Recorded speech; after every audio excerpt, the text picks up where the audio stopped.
What to do if you are stuck in the past? Have you ever felt trapped in a loop of painful memories? The mistakes you regret, the losses you couldn't stop, or the opportunities you let slip away, they replay in your mind, robbing you of the present moment. It's as if the past isn't just behind you. It's holding you hostage, pulling you away from peace, growth, and joy. This isn't just an emotional struggle. It's a mental and physical battle. Research shows that being stuck in the past can disrupt your brain's chemistry, elevate stress hormones, and impact your overall well-being. Why does this happen? The answer lies deep within the wiring of your brain, from how memories are stored to how stress rewires neural pathways. Being stuck in the past is as much a biological phenomenon as a psychological one. But here's the good news. It's not permanent. You can break free from these chains, and in this article, we'll explore how. Together, we'll uncover the science behind why your mind clings to past pain, diving into the role of the default mode network, emotional memory stored in the amygdala, and even the chemicals that keep you tethered to regret. Alongside these insights, we'll turn to the wisdom of Stoic philosophy, which offers timeless strategies for reclaiming your life from the grip of the past. As Marcus Aurelius said, the happiness of your life depends upon the quality of your thoughts. With the right perspective, even the heaviest memories can lose their power over you. Stay with us until the end to discover practical steps to break free from the past and build a future rooted in clarity and strength. Don't forget to like, share, and subscribe to Victory Stoic for more insights that empower your mind and spirit. Comment below with the words, "I choose clarity and growth," to affirm your commitment to healing and moving forward. Your past may have shaped you, but it doesn't have to define you. Let's begin. Part A. Why does the brain keep you stuck in the past? Number 1. The default mode network, DMN, and uncontrolled rumination. Your brain, this marvel of evolution, comes with an unintended side effect. It can turn against you, dragging you down memory lane over and over again, replaying your past like a bad soap opera. At the heart of this lies the default mode network, DMN, a part of your brain that loves to wander when you're idle. Think of the DMN as that friend who won't stop bringing up embarrassing stories at a party, even when no one asks. When your mind isn't actively engaged, say when you're scrolling through your phone or staring out the window, your DMN kicks in. Its job? To reflect, analyze, and revisit memories. This can be a good thing, helping you learn from mistakes or plan for the future. But when left unchecked, the DMN turns into an overzealous director, playing your worst moments on repeat. That awkward breakup in a cafe? The time you spilled coffee on your boss's desk? Yep, those are the DMN's greatest hits. Imagine this. You're lying in bed, trying to fall asleep, and suddenly your brain whispers, "Hey, remember that time in high school when you tripped in front of everyone?" You groan, trying to shake it off, but your DMN is relentless. Let's replay that moment again, shall we? Oh, and while we're at it, let's think about that email you sent last week. Did you sound stupid? Before you know it, you're spiraling, lost in a sea of self-doubt and regret, wide awake at 2 a.m. The DMN doesn't just stop at embarrassing moments. It thrives on regret and what-ifs. Studies show that this network is more active in individuals who suffer from anxiety and depression, pulling them further into the past. It's like a neural version of quicksand. The harder you struggle to escape, the deeper you sink. The DMN thinks it's helping you. By revisiting mistakes, it believes it's protecting you from making them again. But here's the catch. Instead of building resilience, this overthinking weakens your ability to live in the present. It's like trying to drive forward while staring in the rearview mirror. You're bound to crash. The Stoic philosopher Marcus Aurelius wisely said, "You have power over your mind, not outside events." Realize this, and you will find strength. The key to defeating the DMN isn't to fight it, but to redirect it. Meditation, journaling, or even engaging in a creative activity can silence its relentless chatter. Give your brain something productive to focus on, and watch the DMN quiet down like a bored toddler handed a new toy. Your brain may be wired to wander, but you are not doomed to its whims. By understanding the DMN's role, you can take the first step toward reclaiming your mental clarity. And finally, maybe, get a good night's sleep. Number 2. Cortisol and negative memories. Your brain is an archivist with a cruel sense of humor. It doesn't store the moments of pure joy, like that time you laughed so hard your stomach hurts. No, it prefers to archive every excruciating detail of your heartbreaks and embarrassments, then stamp them with a giant red "Never Forget" label. The culprit behind this relentless curation of misery? Cortisol is the stress hormone that makes sure you remember every gut-wrenching detail of your worst moments. Imagine this. You're in a coffee shop with someone you thought was the one. The sun is shining, the smell of freshly brewed coffee fills the air, and just as you're basking in the glow of a future together, they drop the bomb. "It's not you, it's me," they say, but your brain hears, "You're not good enough, and you never will be." As they walk away, leaving your heart in pieces, your cortisol levels spike, imprinting every detail into your memory like a cruel tattoo. The color of their shirt, the exact words they used, even the stupid love song playing in the background, it's all there, vivid and inescapable. You try to move on, but weeks later you hear that same love song in a grocery store, and suddenly you're transported back to that coffee shop. Your chest tightens, your pulse quickens, and you're clutching a can of soup like it's a life raft. That's cortisol for you. Your brain's way of saying, let's make sure you never forget how awful that felt. It's not enough to endure the heartbreak once. Cortisol ensures you relive it over and over like a terrible movie stuck on repeat. And here's the kicker. Cortisol isn't just a passive observer. It amplifies negative emotions, making the bad seem worse and the unbearable feel insurmountable. It doesn't care about the other memories, the laughter, the late-night talks, the tiny, beautiful moments of connection. Those are washed out and faded into the background. Instead, it fixates on the pain, spotlighting it like the star of a tragic play. The Stoics understood this long before cortisol was even discovered. Seneca wrote, "We suffer more in imagination than in reality." And isn't that the truth? It's not just the breakup or the loss that hurts. It's the endless replay, the way cortisol drags you back into the past and forces you to live there over and over again. But here's the thing. You're not powerless against this cruel trick of biology. The same brain that etches pain into your memory can also learn to let it go. Through mindfulness, journaling, and intentional focus on the present, you can quiet cortisol's grip, softening the edges of those painful memories. Because while your brain might be wired to remember the worst, your soul has the strength to rewrite the narrative. And one day, that love song might just be a love song again. Number 3. Distorted self-perception, trapped by the past. When you've spent too long dwelling on your past, your perception of yourself begins to warp. Instead of seeing yourself as the dynamic, evolving individual you are, you become tethered to a singular, outdated version of yourself, one defined by mistakes, failures, or even trauma. This is the cruel trick of a mind stuck in the past. It convinces you that your identity is permanently rooted in what once was, leaving no room for growth or transformation. Imagine someone who once made a significant career misstep, like losing a job due to a bad decision. Instead of treating that event as a single chapter in a much larger story, they let it define their entire narrative.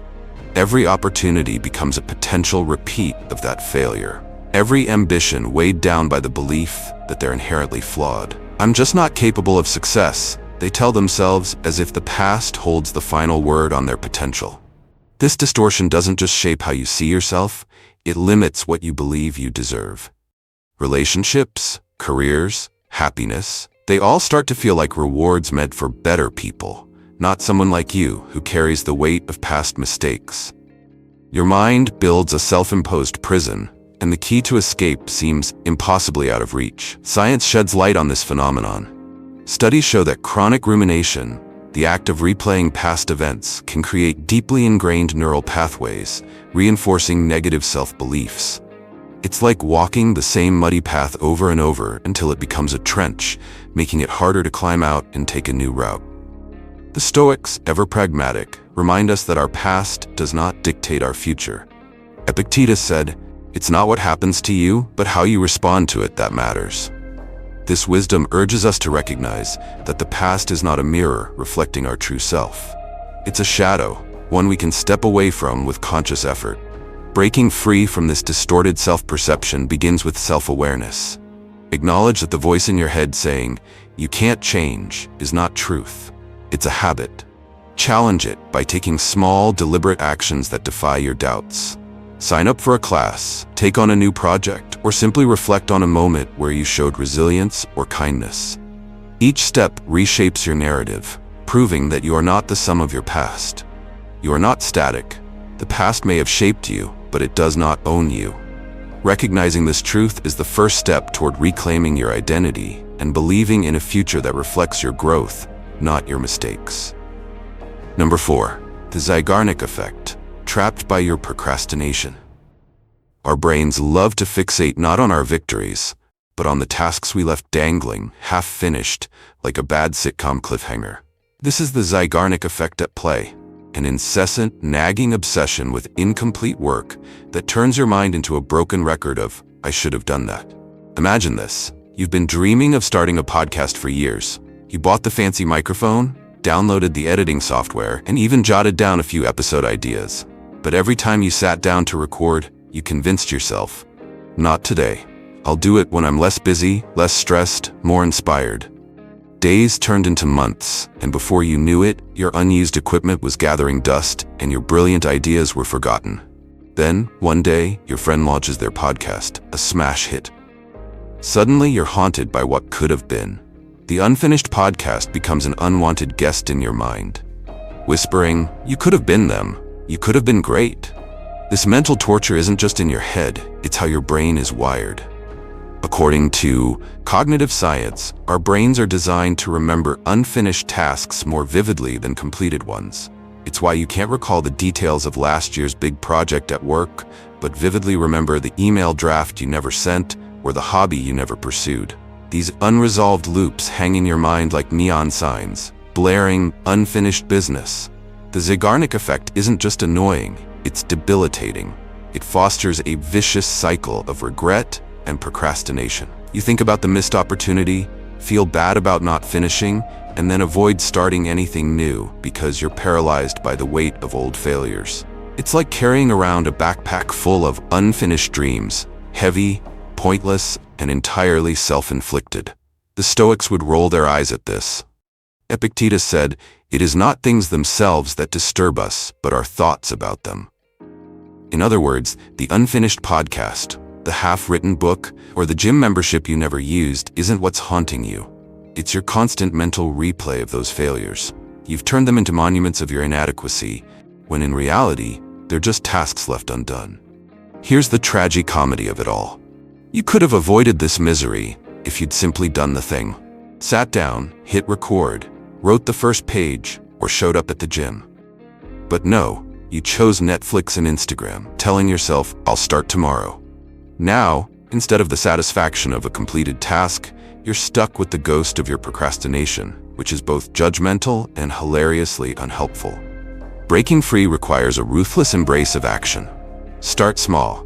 Finish something, anything, even if it's as minor as responding to that email from 3 months ago. Close the mental loops that keep you stuck in this cycle of regret.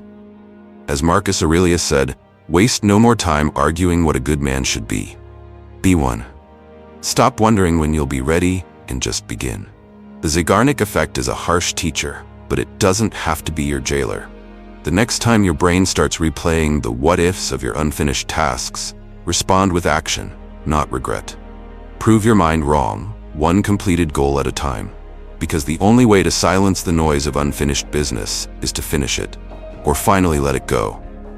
Number 5, stress and its impact on the hippocampus. The gatekeeper of memory stress is the unwelcome guest that overstays its visit and leaves your brain a mess. When it takes up permanent residence, it begins to chip away at the hippocampus, the part of your brain responsible for processing and organizing memories. Instead of helping you make sense of the past and move on, a stressed hippocampus leaves you tangled in a web of unresolved emotions and unprocessed experiences, like an overstuffed filing cabinet that refuses to close. Let's say you went through a tough breakup. Initially, your hippocampus tries to process the events, filing away the painful memories and organizing the chaos into something manageable. But if stress is constantly flooding your system, thanks to endless ruminations about what went wrong or a relentless inner critic. It's like dumping more papers into an already overfull cabinet. Instead of neatly closing the drawer, your brain keeps reopening it, spilling old files everywhere. This isn't just emotional, it's physiological. Chronic stress pumps cortisol, the stress hormone, into your body. Cortisol, while helpful in small doses during emergencies, becomes a saboteur when it lingers. Research from Stanford University shows that prolonged cortisol exposure shrinks the hippocampus, impairing its ability to function properly. As a result, your brain struggles to process memories efficiently, making it harder to close the emotional chapters of your life. Instead, you're left replaying the same painful scenes over and over, like a malfunctioning projector stuck on the worst parts of your highlight reel. This brain fog can be especially debilitating when you're trying to move forward. You might find yourself unable to remember the good times clearly, while the bad moments feel exaggerated and inescapable. It's as if your hippocampus, overwhelmed by stress, becomes a broken compass, pointing you in the wrong direction, always back to the past. The Stoics understood the dangers of dwelling on what can't be changed. Do not suffer imagined troubles, for they are but phantoms of a mind untamed. In today's terms, this means acknowledging stress's role in keeping you stuck and taking steps to manage it. Stress isn't just a byproduct of being stuck in the past. It's a fuel that keeps the cycle going. To protect your hippocampus and your mental health, it's crucial to reduce chronic stress. Practices like mindfulness meditation, regular exercise, and even something as simple as deep breathing can lower cortisol levels, giving your hippocampus a chance to recover. By creating moments of calm, you allow your brain to start filing away those messy memories, transforming them into something manageable rather than all-consuming. The hippocampus, when cared for, can be your ally in moving forward. But if left to the mercy of unrelenting stress, it will trap you in the very memories you're trying to escape. Remember, protecting your mind's ability to process and let go is not just self-care, it's the foundation for freedom from the past. Number 6, the brain's negativity bias. Why it feels like the past was all pain. The human brain is an overzealous archivist, except it's biased. It loves to highlight the worst chapters. This is the negativity bias at work, a built-in survival mechanism that served our ancestors well when life was about dodging predators and finding food. But in the modern world, it's less helpful and more like a nosy neighbor who only remembers the worst gossip about you. Imagine your brain as a scrapbooker. Instead of carefully balancing the joyful memories with the painful ones, it magnifies every embarrassment, every heartbreak, and every failure, gluing them front and center with bold captions. Did you give a speech in high school that went well? Your brain might keep that memory tucked in the back corner, but stumble over one word? That moment is framed in gold, replaying endlessly whenever you're feeling insecure. Take, for example, Sarah, who just went through a rough breakup. Her mind doesn't focus on the laughter they shared or the moments they supported each other. Instead, it replays the argument they had on a rainy Tuesday or the time her ex didn't text back quickly enough. To her brain, those negative memories seem more relevant because it's wired to pay attention to what hurts as a way of avoiding similar pain in the future. But in reality, this selective focus distorts the truth, making it feel like the past was nothing but a string of disappointments. The science backs this up. Studies in cognitive psychology show that the amygdala, the brain's fear center, works overtime when processing negative experiences, giving them a more vivid and lasting imprint. Meanwhile, the hippocampus, the memory organizer, gets sidelined, making positive memories feel fuzzy and unimportant in comparison. The result? A past that feels like a parade of sorrow, even when it wasn't. The Stoics understood the dangers of dwelling on pain. Epictetus advised, it's not what happens to you, but how you react to it that matters. If the brain is naturally inclined to focus on the negative, it's up to us to balance the scales. How? By deliberately recalling positive moments, practicing gratitude, and challenging the distorted narrative our minds love to create. Sarah eventually tried this. Instead of letting her brain spiral into regret, she made a list of the lessons she learned from her relationship and the moments that brought her joy. She began to notice that, while the breakup hurt, it wasn't the whole story. The act of reframing helped her see her past for what it was, a mix of good and bad, triumph and trial, not just an endless stream of heartbreak. Negativity bias might be a default setting, but it's not an unchangeable one. By recognizing it and choosing to rewrite your internal narrative, you reclaim power over how you view your past. The brain may be biased, but your perspective doesn't have to be. Part B, how to break free and move forward. Number 7, reframe the past as a teacher, not a prison. When you're stuck in the past, it's easy to feel like a prisoner in a never-ending loop of what-ifs and should-haves.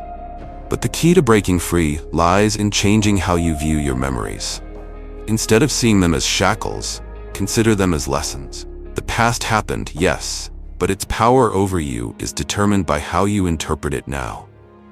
Your brain, shaped by emotional highs and lows, often assigns disproportionate weight to negative events. For example, a failed relationship might overshadow years of personal growth that came from it. But by reframing, you shift the focus from regret to wisdom. That heartbreak, it taught you resilience, boundaries, and self-respect. That missed opportunity, it opened the door to a different, perhaps better path.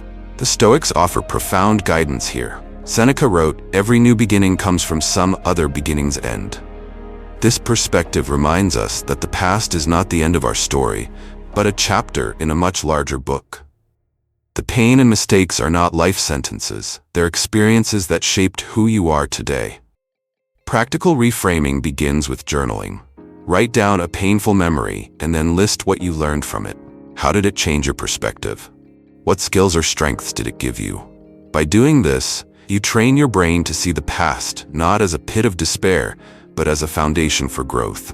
This isn't about denying pain or pretending everything was for the best. It's about choosing to give meaning to the pain, turning it into fuel rather than an anchor. Over time, this habit reshapes not only how you view the past, but also how you face future challenges. Every setback becomes a lesson, every mistake a step forward. Reframing is the ultimate act of reclaiming power.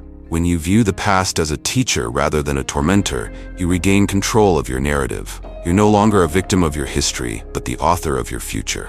Let the past educate you, not define you. Number 8, forge new neural pathways. Rewrite the script of your mind.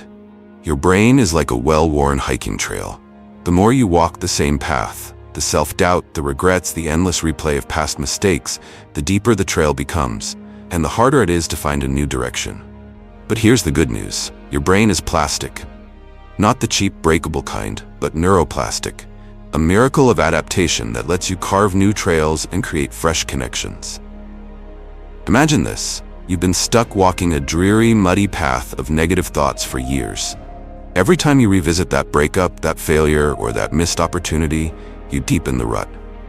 But what if you decided, I'm done trudging through this swamp, let's blaze a new trail? That's where creating new neural pathways comes in. It's not just metaphorical, it's backed by science. Neuroplasticity allows your brain to replace negative thought patterns with positive ones, like swapping out a dirge for a symphony. Let's say you've been stuck on a loop of "I'm not good enough." Every time that thought arises, consciously challenge it with, "I'm learning, and I'm better than yesterday." At first it feels awkward, like trying to switch from writing with your dominant hand to your non-dominant one. But with repetition, that positive affirmation carves out a new mental path. Over time, your brain starts to favor this empowering narrative over the old, self-defeating one. A real-life example? Think of Laura, who spent years obsessing over a job rejection that crushed her self-worth.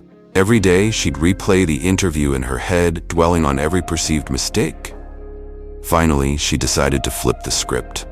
Instead of reliving that rejection, she visualized herself succeeding in future interviews. She started journaling daily victories, no matter how small, and soon her brain began associating interview with opportunity rather than failure. The Stoics would nod in approval. Epictetus taught, "You become what you give your attention to." When you choose to redirect your focus from despair to possibility, you're actively reshaping your mind. It's not about pretending the past didn't happen, it's about refusing to let it dictate your future. Forging new neural pathways is an act of rebellion against the tyranny of the past. It's a declaration that you are more than your mistakes, more than your regrets. The trail ahead is unmarked, waiting for you to step off the beaten path and create something vibrant, something alive, something entirely your own. Let your mind be a garden, not a graveyard. What will you plant today? Number 9. Practice gratitude. Transform pain into growth. Gratitude is the alchemy of life. It takes the raw, jagged shards of the past, the heartbreaks, failures, and disappointments, and turns them into the building blocks of a better you.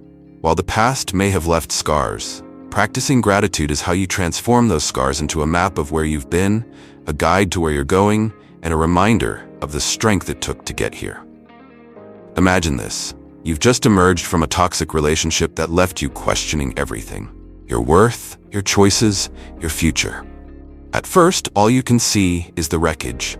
But then, slowly, you start to piece together the lessons it taught you. You realize it made you stronger, more discerning, more aware of the kind of love you deserve. Instead of resenting the time you lost, you start to feel grateful for the wisdom you gained. This is the power of gratitude. It doesn't erase the pain, but it reframes it. Neuroscience supports this transformation. Studies have shown that practicing gratitude increases serotonin levels, the brain's natural mood stabilizer.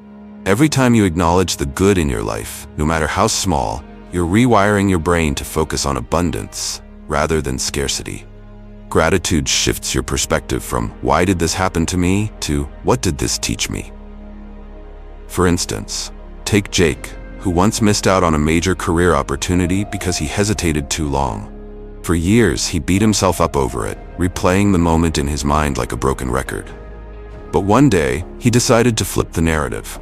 He started a gratitude journal, jotting down things he learned from that failure. The importance of decisiveness, the value of preparation, and the resilience he built in picking himself back up. Over time, Jake's regret turned into fuel for his ambition, and he eventually landed a job even better than the one he'd missed. The Stoics were masters of this mindset. Marcus Aurelius wrote, "The impediment to action advances action. What stands in the way becomes the way." Gratitude allows you to see obstacles not as roadblocks, but as stepping stones. When you practice gratitude, you're not just saying, "Thank you for the good moments." You're also honoring the struggles that shaped you into someone who loves harder, tries harder, and lives with greater purpose. So thank the past for its lessons, even when they came wrapped in pain. Thank the heartbreak for teaching you what real love looks like. Thank the failures for sharpening your skills. And thank the mistakes for showing you the value of self-compassion. In practicing gratitude, you liberate yourself from the chains of regret and open your heart to the boundless possibilities of the present.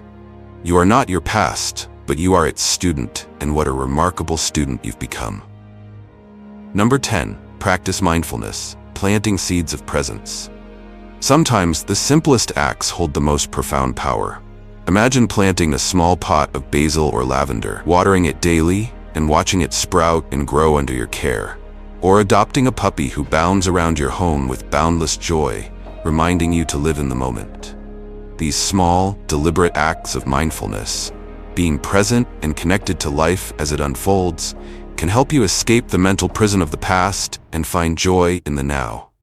Mindfulness isn't just about sitting cross-legged in meditation, though that works too. It's about cultivating an awareness of the present moment, whether you're tending to a plant, walking your dog, or simply sipping your morning coffee. These acts might seem trivial, but they anchor you to reality and gently pull you away from the ruminations that keep you stuck in yesterday's sorrows. When you're stuck in the past, your brain often runs on autopilot, caught in endless loops of regret, resentment, or longing. Mindfulness disrupts this loop. Research from UCLA shows that mindfulness practices, such as meditation or focused breathing, reduce activity in the brain's default mode network, the same culprit responsible for constant rumination. It's like hitting the pause button on a chaotic soundtrack, giving your mind a moment of stillness and clarity. Take Lisa, for example. After a painful breakup, her evenings were consumed with what-ifs and should-haves. One day, she decided to adopt a rescue puppy, Max. Caring for Max demanded her full attention, feeding him, training him, and walking him daily. In those moments, she noticed her thoughts quieting, replaced by the simple joy of being present. Max became her mindfulness teacher, and her heart began to heal. The Stoics, too, recognized the power of presence. Marcus Aurelius wrote, "Confine yourself to the present." This isn't an admonishment to forget the past, but rather a reminder to live fully in the now. Mindfulness helps you do just that. It brings your focus to what you can control: your breath, your actions, and your attention. So, plant that little pot of basil. Watch it grow. Feel the texture of its leaves and inhale its scent. Walk your dog with intention, noticing the crunch of leaves underfoot or the warmth of the sun on your face. Let these simple moments remind you that life is happening here and now, not in the shadows of what once was. Mindfulness isn't about erasing the past. It's about grounding yourself so deeply in the present that the weight of yesterday begins to lift. In this state of awareness, you rediscover the beauty of life, the joy of small things, and the quiet strength to move forward, one breath at a time. Number 11. Challenging negative thoughts as a warrior of self-respect. Picture yourself as a battle-hardened warrior, not wielding a sword or shield, but the unyielding power of logic and self-respect. In the battlefield of your mind, the true enemies are not external forces, but the insidious whispers of self-doubt and negativity. These thoughts lurk in the shadows, eager to erode your confidence, distort your reality, and pin you down with fears of the past. But a warrior doesn't cower. They rise, question, and conquer. Challenging negative thoughts begins with recognizing them for what they are: fleeting shadows, not truths etched in stone. A key tactic in this mental warfare is using logic to dismantle the power of negativity. When a thought arises like, "I'll never succeed because I failed before," confront it. Ask yourself, is this true? Does one failure define my entire potential? What small step can I take today to shift the tide? By interrogating these thoughts, you weaken their grip, much like a warrior exposing an enemy's weak spot. For instance, consider Alex, a young entrepreneur who had his first business idea crash and burn. Haunted by the thought, "I'm just not good enough," he found himself stuck in inaction. But one day, he decided to challenge this narrative. He wrote down the thought, then methodically questioned it. Was my idea bad, or was my execution flawed? What did I learn from that experience? How can I apply those lessons to my next venture? By the end of this mental exercise, Alex didn't just regain clarity, he rekindled the courage to try again. The Stoics offer timeless wisdom for this battle. Epictetus taught, "It's not what happens to you, but how you react to it, that matters." This isn't just philosophical fluff. It's a call to arms for your mind. Negative thoughts gain strength only if you feed them with unquestioning acceptance. When you stand your ground and demand evidence from these thoughts, you regain control over your mental terrain. As a warrior, your tools are straightforward: self-awareness, curiosity, and action. When negativity strikes, pause and ask yourself, am I seeing this clearly, or am I exaggerating? What can I do right now to counteract this feeling? These questions are your weapons, cutting through the fog of despair and illuminating the truth. Victory in this battle doesn't mean eliminating all negative thoughts, they're part of being human. But it does mean mastering the ability to confront them with courage and self-respect. With every thought you challenge, you rebuild the fortress of your mind, ensuring that it stands strong, resilient, and unshaken. Because a true warrior doesn't fear the battle, they thrive in it. Number 12. Challenging negative thoughts as a warrior of self-respect. Picture yourself as a battle-hardened warrior, not wielding a sword or shield, but the unyielding power of logic and self-respect. In the battlefield of your mind, the true enemies are not external forces, but the insidious whispers of self-doubt and negativity. These thoughts lurk in the shadows, eager to erode your confidence, distort your reality, and pin you down with fears of the past. But a warrior doesn't cower. They rise, question, and conquer. Challenging negative thoughts begins with recognizing them for what they are: fleeting shadows, not truths etched in stone. A key tactic in this mental warfare is using logic to dismantle the power of negativity. When a thought arises like, "I'll never succeed because I failed before," confront it. Ask yourself, is this true? Does one failure define my entire potential? What small step can I take today to shift the tide? By interrogating these thoughts, you weaken their grip, much like a warrior exposing an enemy's weak spot. For instance, consider Alex, a young entrepreneur who had his first business idea crash and burn. Haunted by the thought, "I'm just not good enough," he found himself stuck in inaction. But one day, he decided to challenge this narrative.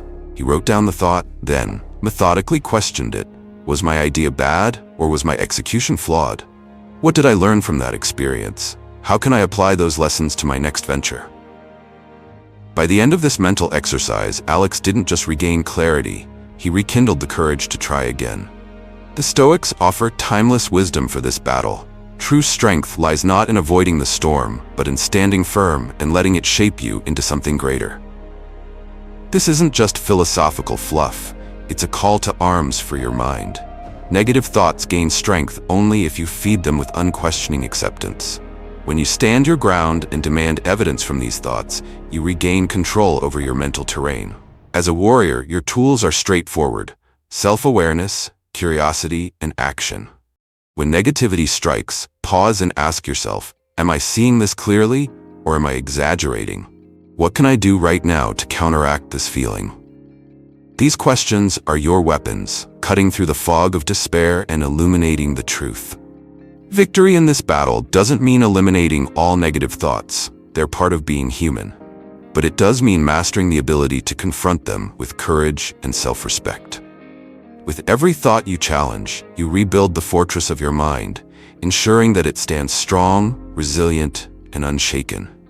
Because a true warrior doesn't fear the battle, they thrive in it. Number 13, breaking the emotional cycle through movement. When you're trapped in the whirlpool of past regrets and negative emotions, the idea of movement might seem trivial, even absurd. Yet, science and experience repeatedly affirm the transformative power of physical activity. Exercise isn't just a remedy for the body, it's an antidote for the mind. Imagine your emotions as a spinning wheel of stagnant energy. Movement is the force that jars it loose, breaking the cycle of rumination and inertia.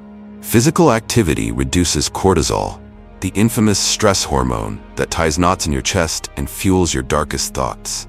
At the same time, it boosts endorphins, the body's natural feel-good chemicals, like tiny sparks lighting up the foggy recesses of your mind. A brisk walk, a quick yoga session, or even dancing alone in your living room isn't just movement, it's rebellion against the emotional paralysis that keeps you tethered to the past. Consider David, a software engineer who spent months consumed by the memory of a failed relationship. Every evening he sank into the same chair, replaying arguments in his mind, questioning his worth, and letting regret take root. One day, on a whim, he laced up his old sneakers and went for a run. The first few minutes felt like punishment, his lungs burned and his legs felt like lead. But as he persisted, something shifted. The rhythm of his steps seemed to hammer away at the walls of his inner turmoil. For the first time in weeks, his thoughts grew quiet, replaced by the simple, steady cadence of his breathing. This isn't just anecdotal, it's backed by neuroscience. Studies from the University of California show that regular exercise increases the size of the hippocampus, the part of the brain responsible for memory and learning, while reducing the amygdala's activity, the region associated with fear and negative emotions. Essentially, movement reprograms your brain to process stress more effectively and shift focus away from distressing memories. The Stoics also recognize the importance of physical action as a tool for mental clarity. As Epictetus remarked, no great thing is created suddenly. There must be time. Give your best effort and then rest in the rhythm of life.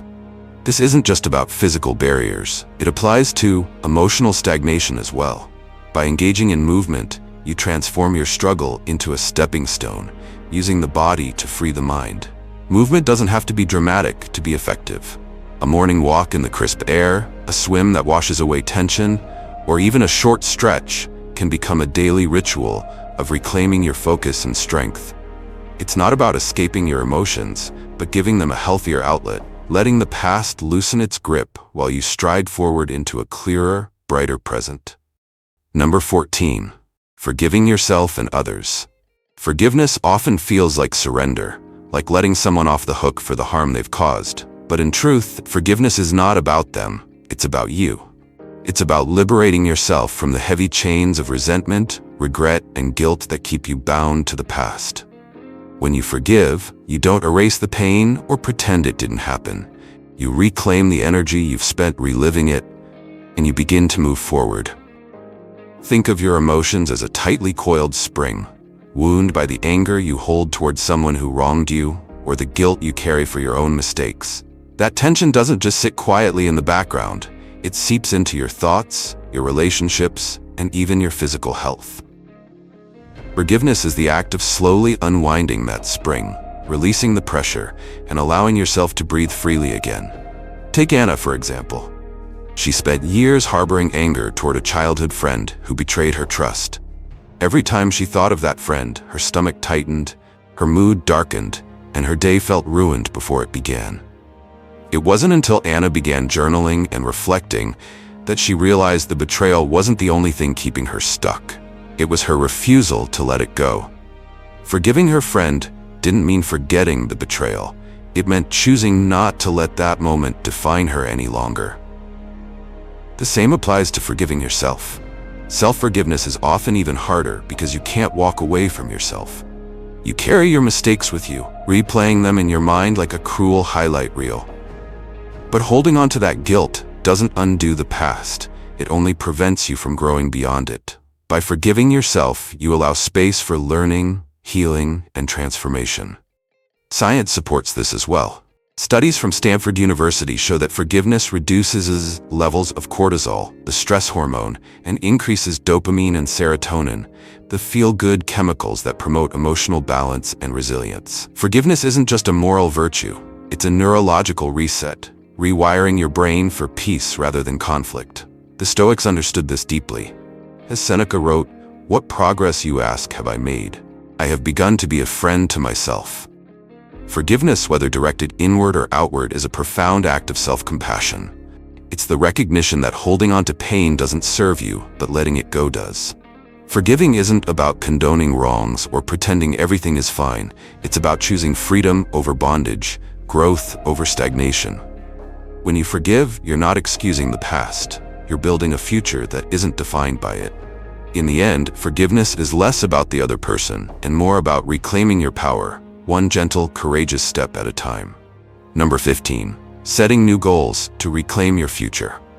When you're stuck in the past, it's as if your mind is tethered to an anchor, keeping you from moving forward. One of the most powerful ways to break free from this mental prison is to set new, achievable goals. These goals act like stepping stones, guiding you out of the quicksand of regret and into the solid ground of progress and purpose. The key here is to start small. Imagine a person who's been dwelling on the missed opportunity of pursuing an art career. Every day, they replay the what-ifs and could-haves, feeling paralyzed by the enormity of starting over.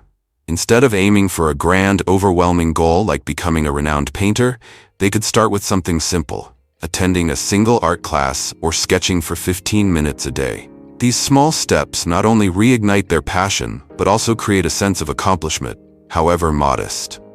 Science backs this approach. Research from Harvard University shows that achieving small, incremental goals releases dopamine, the brain's reward chemical.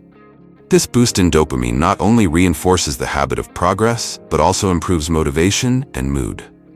In essence, every small win rewires your brain to focus on what's ahead rather than what's behind. Creating new goals is also about reclaiming a sense of control. After experiencing trauma or prolonged rumination, it's easy to feel as though life is happening to you, not for you. But when you actively decide what you want to achieve, whether it's mastering a new skill, improving your fitness, or reconnecting with friends, you remind yourself that you have agency. You're no longer a passive observer of your life, but an active participant shaping its direction.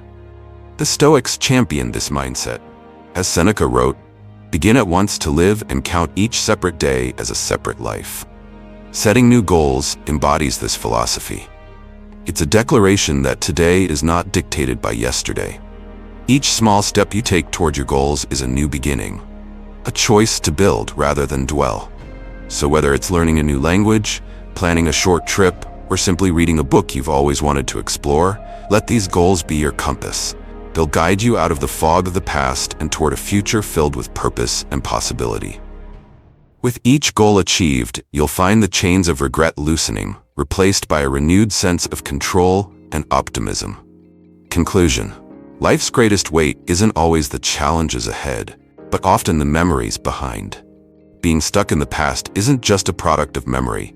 It's a complex interplay of brain chemistry, emotions, and the stories we tell ourselves. But here's the good news. Your past doesn't have to define your present or dictate your future. With the right mindset and practical tools rooted in science and philosophy, you have the power to break free. The first step is acknowledging where you are and deciding that you deserve more than the loop of regret and self-doubt. Whether it's setting new goals, practicing gratitude, or embracing Stoic wisdom, every small change brings you closer to peace. As Marcus Aurelius once said, "The impediment to action advances action. What stands in the way becomes the way." Use the past not as a trap, but as a stepping stone to a brighter tomorrow. Let this moment be the turning point. Start with something small, journal your thoughts, take a mindful walk, or simply breathe deeply and remind yourself that the future is unwritten and full of possibility. If this message resonates with you, take a step further. Like this video, share it with someone who might need it, and subscribe to Victory Stoic to continue learning how to reclaim your life. Drop a comment with the affirmation, "I choose freedom and peace." Let this be your declaration to move forward. Thank you for spending your time here today. Remember, the future is a blank canvas waiting for the colors of your actions. The past is merely a lesson, not a sentence. So paint boldly, live freely, and meet me again in the next journey we'll take together. The best is yet to come.